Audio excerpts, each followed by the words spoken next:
السلام علیکم ناظرین آپ کا ہوسٹ آپ کا میزبان ڈاکٹر اظہر عباس حاضر ہے. دنیا میں جہاں جہاں بھی یہ پروگرام دیکھا جا رہا ہے ان سب کو میری طرف سے گڈ مارننگ، گڈ ایوننگ، السلام علیکم. ناظرین، ہمارے ساتھ آج بڑے زبردست اسپیشل گیسٹ آرٹسٹ، بڑے دل عزیز ہستی تشریف رکھتے ہیں جن کا نام رانا اقبال ہسمکھ ہے. بڑا کام کیا ہے میڈیا میں اور ویلفیئر کا کام بھی کرتے ہیں، کا ہی کام کرتے ہیں. ہمارے بڑے پیارے صوبے سندھ، تنگ شاہی سندھ کا تعلق ہے. تو آئیے ان کی طرف چلتے ہیں، ان سے ہی ان کی زبانی ان کی تفصیل پوچھتے ہیں. السلام علیکم رانا اقبال صاحب. وعلیکم السلام.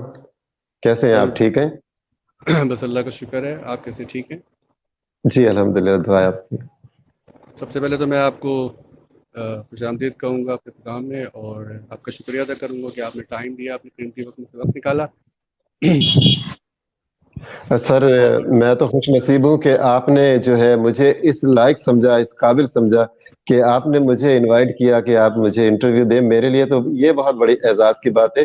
میں آپ کا تہہ دل سے شکر گزار ہوں کہ آپ نے مجھے دعوت دی، کہ مجھ ناچیز کو دعوت دی کہ میں آپ سے مخاطب ہوں. اور یہ مجھے شرف حاصل ہو رہا ہے کہ ایک اتنے اچھے انسان اور ایک بہت ہی سلجھے ہوئے انسان کے ساتھ آج مجھے بات چیت کا موقع مل رہا ہے. میں آپ سے سیکھوں گا. آپ کا انٹرویو، آپ کا لینا سمجھے میرے لیے ایک تجربہ ہوگا کہ آپ جیسے اعلیٰ ذوق بندہ سے میں مخاطب ہوں اور میں کچھ آپ کو جواب دے سکوں جو مجھے آتے ہیں.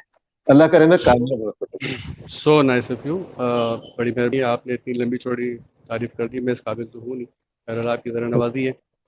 تو رانا اقبال صاحب، تھوڑا سا بریف وہ اپنا انٹروڈکشن کرائیں عوام کو تاکہ آپ کے بارے میں مزید وہ جان سکیں.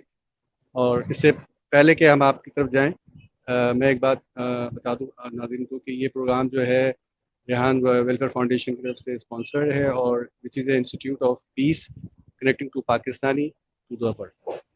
اوکے، گو جی اہیڈ. جی جی سر، آپ نے کیا پوچھا؟ دوبارہ رپیٹ کریں گے؟ آپ اپنا انٹروڈکشن کرا دیجیے تاکہ عوام کو پتہ چلے. آپ تھوڑی سی اپنے بارے میں بتا دیں جی اپنی ہاں لائف. سامعین، جی ہاں، میرا نام رانا محمد اقبال ہے.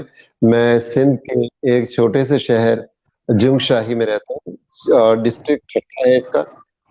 اور یہاں پہ میری ساری زندگی گزری ہے. پاکستان بننے کے بعد سے سن 1950 سے آ کر ہم یہاں سیٹ ہوئے ہیں.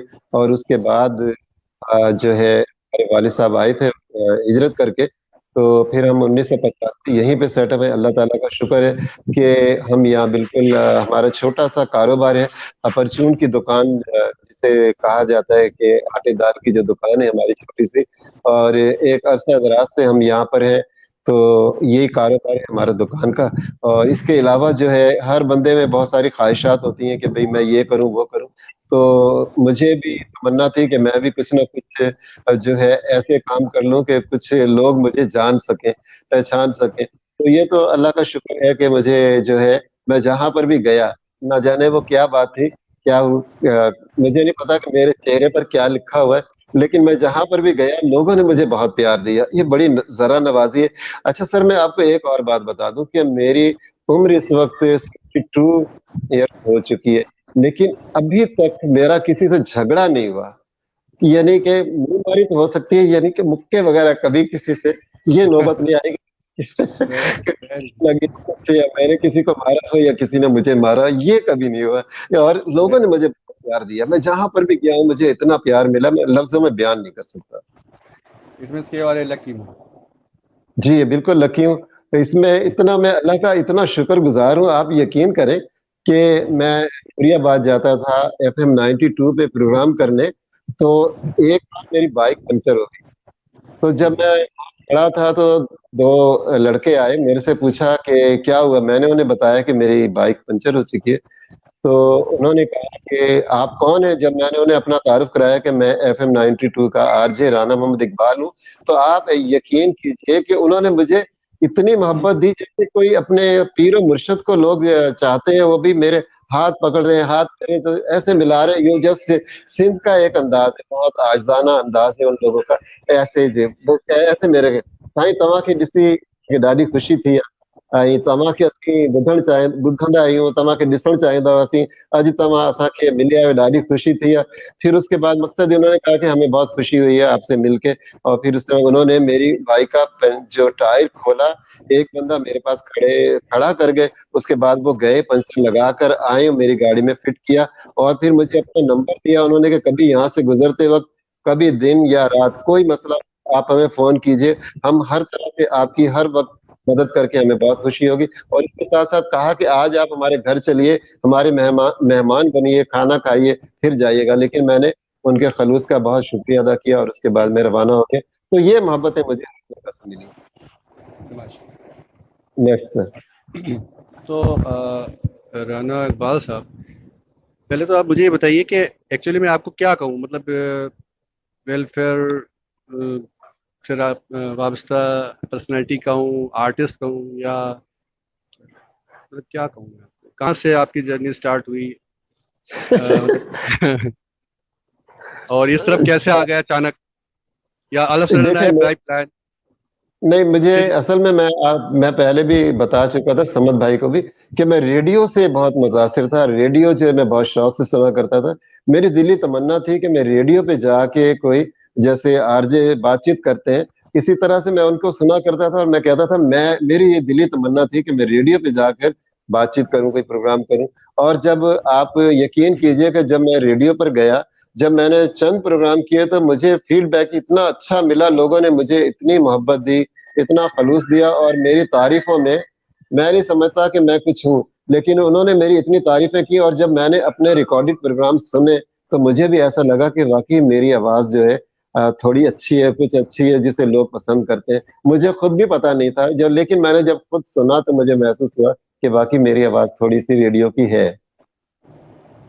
नहीं, वो तो आपकी आवाज अभी मैंने सुनी तो बेस तो है माशाल्लाह, वो इसमें कोई थैंक यू।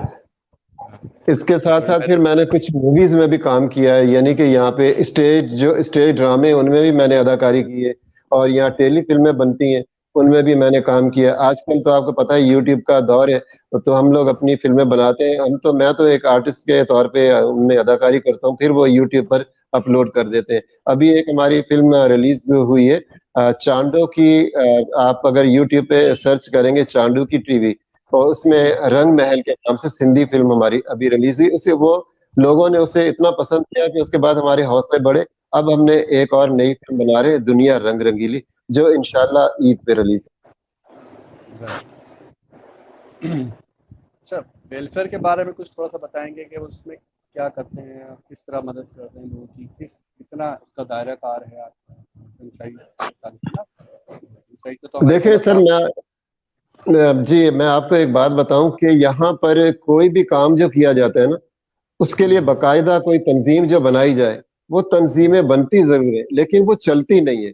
उसमें कभी इख्तलाफात आ जाते हैं, ओहदों के इख्तलाफात आ जाते हैं। अगर हम कोई तंजीम बनाते हैं, समाजी तंजीम बनाते हैं, तो फिर खाली यही नहीं आता कि ओहदा दिया जाए, फिर उसके बाद ये भी होता है कि हमने किसको देना है ओहदा। उसके फलां गांव जो है उसका भी एक बंदा ले लें, शहर से भी 2 बंदे ले लें, इसको भी ले लें, उसको भी ले लें। उसके बाद फिर ये होता है कि हम उनको कौन सा ओहदा दें, किस तरह से हमारा काम चलेगा। हमने बहुत बार ये कोशिश की, लेकिन उसमें जब तनकीद की गई कि ये ओहदे इन्होंने रख लिए या उन्होंने रख लिए, तो जब ये ओहदों की जो है ना ये फसाद हुए, तो हमने कहा कि हमने किसी भी उसमें नहीं जाके पढ़ना कि जिससे अगर फसाद हो या तनकीद हो या इख्तलाफ हो। हमने कोई पैसे तो लेने नहीं है, ना हमने कभी आज तक हमने कोई डोनेशन नहीं किया किसी भी तरह से। कोई भी अगर हमने वेलफेयर चलाई है, हमने अपनी जेब से खर्च किया है। हमने जितना भी काम किया, जो भी समाजी काम किया, हमने कोई भी कभी भी चंदा लेके नहीं किया, डोनेशन लेकर नहीं किया, अपने तौर पे किया। इस वक्त भी जब मैं जुमशाही ताजिर इत्तेहाद का जनरल सेक्रेटरी हूँ, और मेरे दूसरे जो साथी हैं, एक सदर है गुलाम मुस्तफ़ा ख्वाजा साहब और लाला फारूक पठान साहब। आप यकीन करें कि वो 2 बंदे अपनी दुकानें बंद कर कारोबार छोड़कर या अपने मुलाजमों के हवाले करके हमारे साथ जाते हैं। अगर कोई भी यहाँ का बुनियादी मसला होता है, जैसे मैं आपको बताऊं कि इस वक्त भी हमारे शहर जुमशाही में लाइट नहीं है, जो सबसे बड़ा बुनियादी मसला इंसान का पानी, साफ पानी और सेहत, बिजली, ये जो बुनियादी चीजें हैं हम इनसे महरूम हैं। हम दुनिया